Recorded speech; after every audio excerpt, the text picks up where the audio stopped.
চিরদিনই তুমি যে আমার সিনেমার সেই শিউরে ওঠা শেষ দৃশ্যটার কথা মনে আছে? ভালোবাসার অপরাধে যেখানে গরিব নায়কের মাথায় আঘাত করে তাকে পাগল বানিয়ে দেওয়া হয়েছিল। পর্দার সেই বুক ফাটা ট্র্যাজেডি আবার হুবহু নেমে এসেছে ফরিদপুরের মধুখালীর জাউহাটি গ্রামের সম্রাট শেখের জীবনে। একসময় তিনি ছিলেন সুস্থ স্বাভাবিক স্বপ্নবাজ এক তরুণ। মাদ্রাসায় পড়াশোনার পাশাপাশি কাজ করতেন ইটভাটায়। কিন্তু ভালোবাসার সম্পর্ককে কেন্দ্র করে প্রায় ৮ বছর আগে ঘটে যায় এক মর্মান্তিক ঘটনা, যা বদলে দেয় তার পুরো জীবন। স্কুলে পড়তে যাই এক মেয়ের সাথে, খুব বড় লোকের মেয়ে, তার সাথে একটা সম্পর্ক ছিল, এটা আমরা জানতে পারি নাই। কিছু ছেলেবেলে ধরে অনেক মারধর করে, আঘাতের চিহ্নগুলো তো দেখাইলাম আপনাদেরকে। ৫ দিন পরের থেকে ও অসুস্থ হইতে শুরু করে, পাগলামি করে। মেয়ে দেখলে পারে তারে মারধর করতে যায়, ছেলে দেখলে তারা মারধর করতে যায়, যে ওর কাছে আসে মোটামুটি তারই মারতে যায়। পরিবারের অভিযোগ, প্রেমিকার সঙ্গে দেখা করতে গেলে মেয়ের স্বজনরা সম্রাটের উপর নির্মম হামলা চালায়।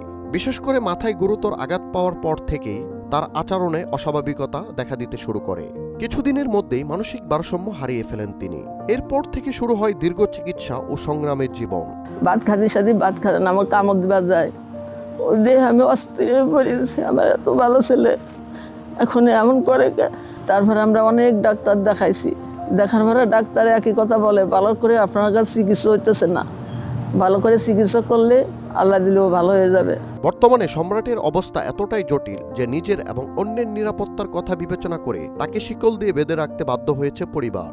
গত ৫ বছর ধরে ঘরের এক কোণে বন্দি জীবন কাটছে তার। চিকিৎসার জন্য ফরিদপুর, ঢাকা ও পাবনা সহ বিভিন্ন স্থানে ছুটছেন স্বজনরা, কিন্তু প্রয়োজনীয় দীর্ঘমেয়াদী চিকিৎসা ও অর্থের অভাবে কাঙ্ক্ষিত উন্নতি হয়নি। মারধর করে দেখে আমরা ওই যে ৫ বছর হয়েছে যাবত আমরা শিকল দিয়ে বাঁধিয়ে রাখি। ওরে ৮ বছরের মতো আর কি শিকলবন্দি অবস্থায় এই বাড়িতেই আছে।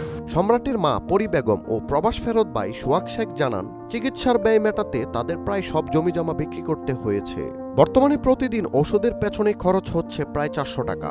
সীমিত আয়ের এই পরিবারের পক্ষে সেই ব্যয় বহন করাও দিন দিন কঠিন হয়ে উঠছে। এখন চিকিৎসা করতে করতে আমি আর পারতেছি না। জমি জাতি যা ছিল, আমার এক ছেলে রুজি করে। এখন আমার যে জমি জমা ছিল আমার আব্বার সব বিক্রি করে দিয়েছি, ওর জন্যই এক জায়গায় নিয়ে গেছি, খরচ করছি। এখন আমার আর কিছু নেই, এই বাড়ি ছাড়া আর কিছু নেই।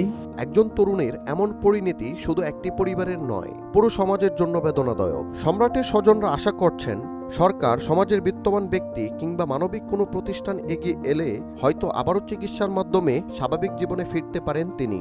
এখন তাদের একটাই আবেদন, সম্রাটের জন্য প্রয়োজন উন্নত চিকিৎসা ও মানবিক সহায়তা।